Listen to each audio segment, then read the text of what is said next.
that you have been through chapter 5 and seen all of the instructions and projects, I just wanted to give you a run through of the process on video as well, so that you have a perfect idea of what it takes to jelly print. So to start off, I'm just going to take some paint and squeeze it on my plate. This one is not coming out. Here, this one, perfect. So as you can see, I don't really, put the paint out on a palette first. I just squeeze it directly onto my plate, and then I take my brayer and I spread the paint. Now I'm very careful when spreading the paint. I want to lift the brayer a little bit. That's the only way the paint is spread across properly. Now I don't just like a single color. You know me, I love bright colors. So I'm going to add a little bit of pink.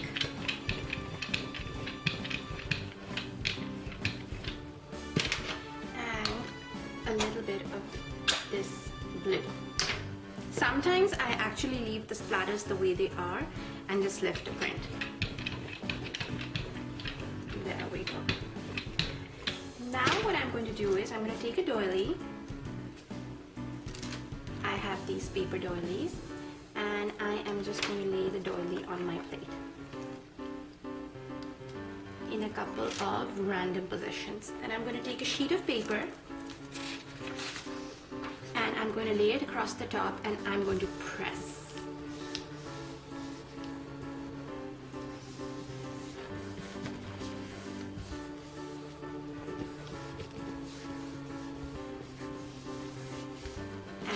Lift. And there you have it, our first jelly print.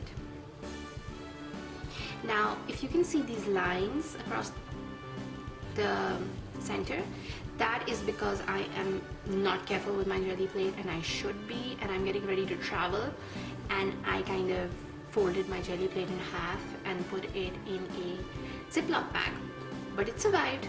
The only thing is that I have this layer down the middle, which I'm just gonna microwave it again for 30 seconds and let it set, and it'll be fine. So that's our first print. And now when we lift this off, we get some really cool paint that's left behind on the plate. And now I'm not going to do anything to that at all. I'm just going to go in and take some more paint and layer it on top.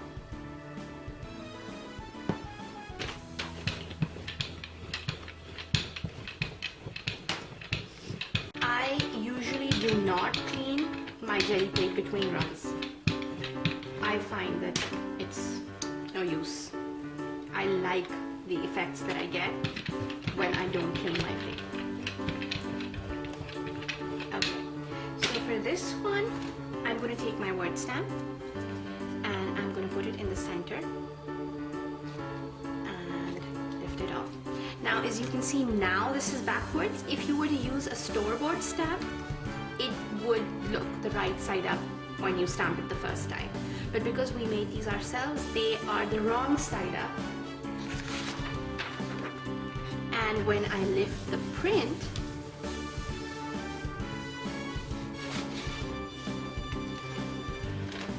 it's going to be right side up.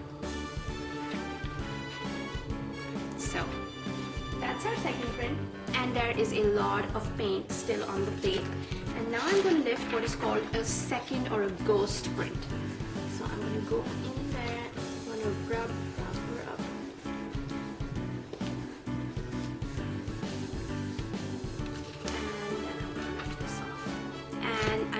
Really show you this one effect over here. The doily paint that was left behind has come up in this print. Over here, a little bit over here, and some over here. And I love it. This would be a perfect background for a mixed media piece. Okay, so now we've seen word stamps, we've seen doilies. Let's do a bit of stenciling. As you can see, I have not cleaned my plate. Not going to. Okay, so I'm putting down. Can you tell that I love pink? Okay. And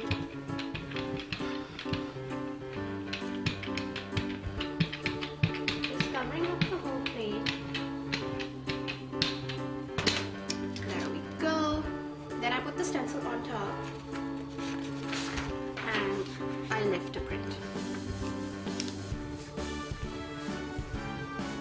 This can also be done to add a second layer on a print that you've already done. There you go. That's a very clean looking print and I really like it. Now, when I lift this off, I have paint over here. And that shows through, so I can just lift that off too.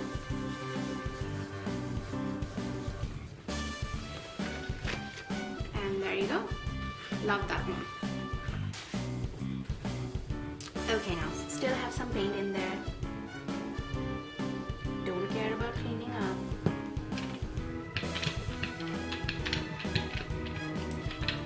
Just gonna roll this on. As you can see, because I don't really clean my plate that much, my prints kind of look very deep, even though I haven't spent that much time on them. It's just that the previous layers kind of show through. Now I'm going to use this placemat texture plate that I made, and you can see that in chapter 4. And I'm just going to lay it on top. I absolutely love what this plate does. There you go. And then I'm just going to lift this off.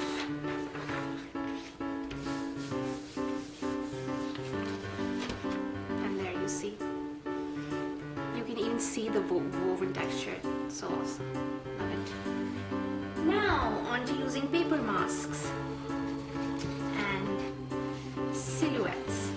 Okay, so this is a mask that I had made using plastic and a silhouette print that I had. And now if I just lay this one on top here and take a sheet of paper and pull this,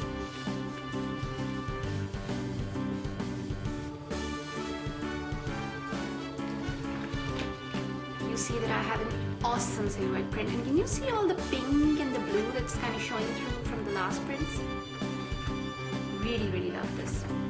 Okay. So now I'm going to pull this off. And I saved some paint under there. So I'm going to take another sheet of paper and I'm going to rub really hard because I want to get as much of the paint off now as possible. And there you have it. It's a very rough silhouette shape, but I really like this. If you look really closely, you'll be able to see some of the lines of the silhouette. Maybe I'll just go over that with a black marker. Maybe use this page for my art journal. Okay, now let's do some green and blue. I need to get more blue. I love using this color. It's called Cloudless. It's by Apple Barrel and it looks awesome with pink and orange. And green actually. Okay, so that's my paint. Now this is the texture tool that I got from Walmart. So I'm just gonna go over it like that. Whatever I like doing with that. And then I'm gonna take a mask that I bought from the shop. From Joann's actually, if I'm not mistaken. And they're by Plaid. And I'm gonna pull this off. And there you have it. Mask and texture tool together. So now I'm gonna pull this off.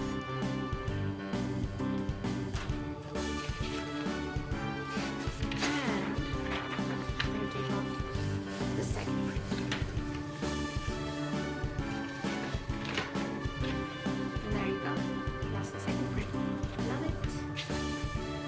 Okay, what will look nice with green in the background?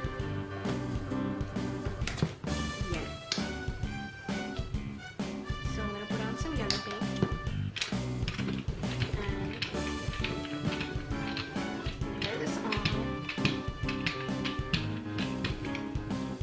And now I'm going to do the paper masks. So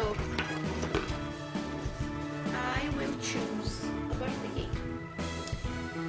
This is a birthday cake cutout that I got from the dollar store, and you can cut these out using your own die cutting machine as well, out of scrap paper, because you just want to use them to block out a certain part of the plate. That's pretty much all. Okay, and there you go. That's what happens in my paper mask. Love it. So you see, it's not like I planned any of this. I just knew which tools I wanted you to see me using, and I also have it printed on this side. But it's like each print is a surprise, and mostly, I mean, I'm doing this live on camera. I'm not editing or anything, because I want you to see what an actual print run looks like. And I mean, I don't know. I don't think there are any mistakes. Now when I lift this off, you can see a bit of the outline of the previous mask. And I really want to show you this color. I love it. It's a cherry cobbler from Craft, and this is the paint color that I use to make some of the houses that you see in the project section that some of you really loved. So I just thought that I'd tell you that it is cherry cobbler. Now I'm taking some plastic mesh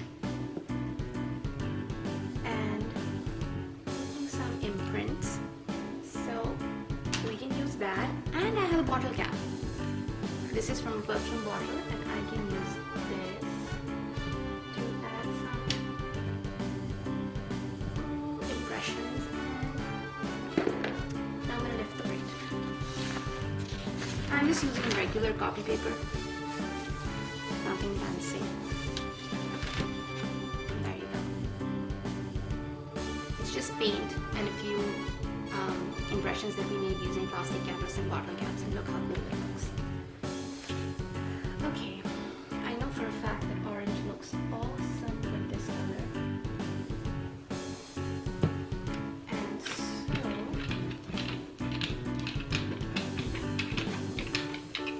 you notice I don't even clean my brayer really. I mean, and I haven't really gotten mud. As long as you're careful about the combinations of colors that you're doing, you're not going to get mud. Okay, so now I'm going to take this felt stamp that I have. It was actually a coaster my sister-in-law had that I just took from her. She's good that way.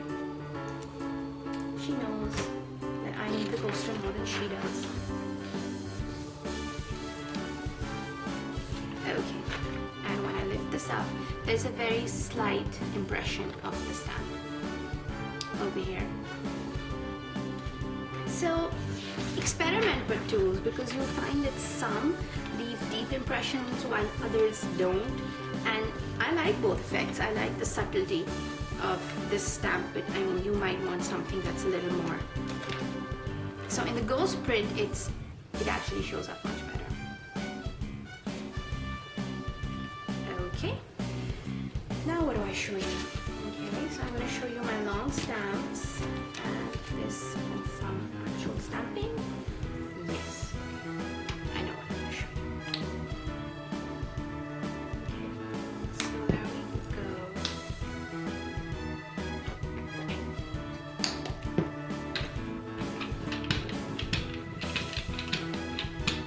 Usually I just mix colors up this way, but I'm going to show you another way to do it a little later on.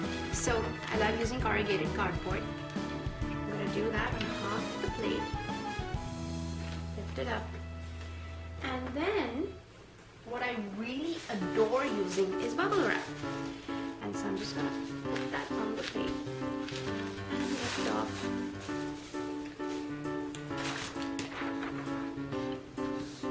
I love how green this craft is. I absolutely love that.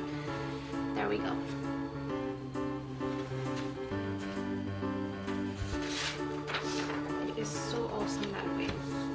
you can use the larger bubble wrap or you can use the smaller one. You can also paint the bubble wrap and use it kind of like a stamp on your plate. That's the ghost print. So you see the recipe that I've used for my jelly plate. It's pretty hardy. I mean, I've been using it for a while now. I should know what's in. And the fun thing is, if you wreck it, you just put it in the microwave and reset it. So what if you wrecked it? Okay, so this is a stencil that I got out of some plastic packaging. And I'm just going to lay that down there. And then I'm going to take a stamp. This is an actual rubber stamp. And I'm just going to make a few impressions using this. Don't use word stamps bought from the store. They're going to come out the wrong way. Okay. So there is that. I had too much paint and so it's very light, the stamp images that you see. So when I lift the ghost print, I'm just going to show you that it's going to be a little better. You can use your die cutting machines to make stencils as well if you want. Just use the negative part. Just run some acetate through your die cut machine. Use the positives as masks and the negatives as stencils. They do show up much better on this over here. Okay. What next? What next? Okay. Let's do some of this. I don't want to make this video too long, but like I said, I really wanted to show you guys a print run of what this looks like. There's only so much that I can communicate to y'all through pictures and words. Okay, so now the leftover piece of the placemat that I use for my texture plate, I put into a long stamp. And I love using these on the edges. So if I press this down and lift it up, it's giving me a great edge. So you can do that. I also found some cupcake liners. Love these. And I'm going to use it as a paper mask right over there. And if my cupcake liners are printed, that's great. I can just use them for a part. Jelly printed cupcake liners. Those orders look good. There you go. So I'm trying to show you two, and there's the liner. So I'm trying to show you 2 or 3 techniques in each run so that this video is not endlessly long.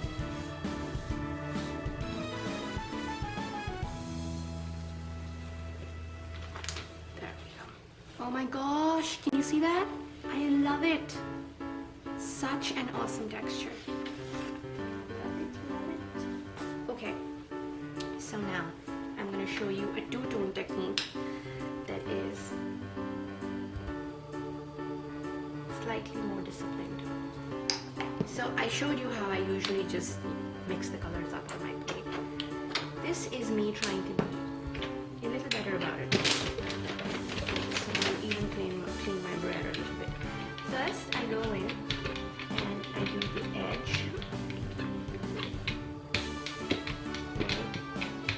Just mix this up on both sides. Then in theory, I mean, you'd like to get some more paint off your bread on a piece of paper maybe. But then just work the center color out a little bit, right? And that's going to give you a wonderful gradient effect. And just pull that up and show you.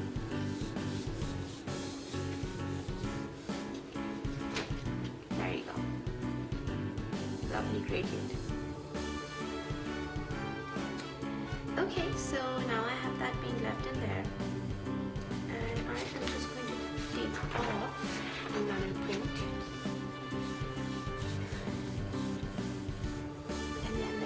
One last technique that I want to show you.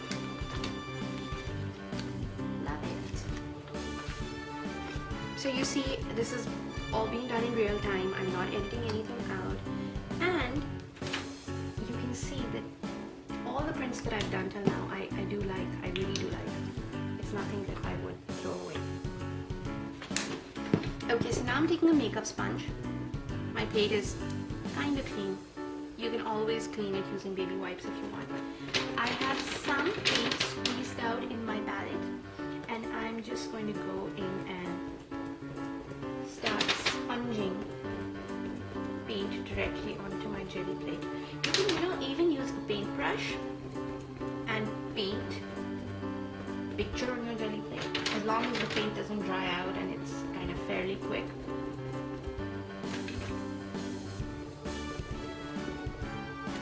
So I'm gonna try and move this along here so that the paint does not dry.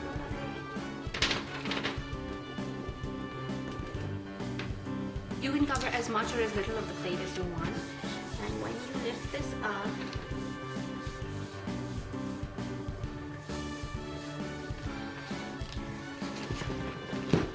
here's what you get. Okay, so what else is left to show you? Oh yes, one last thing.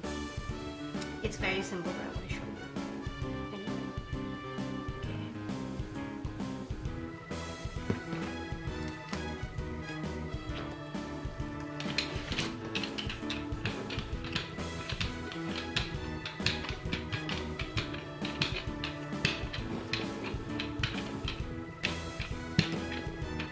Take the eraser end of a pencil or a dowel or anything else that you want. I'm going to just use the ends of my texture brushes here and dip it in some paint, and you can put in little dots.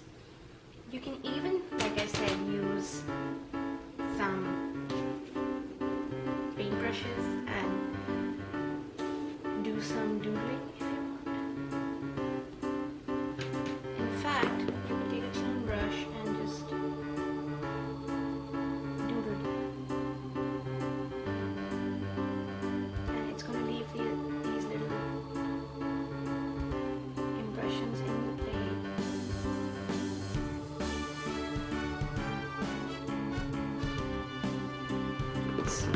That's really the last thing I wanted to show you. I hope you guys enjoyed this video.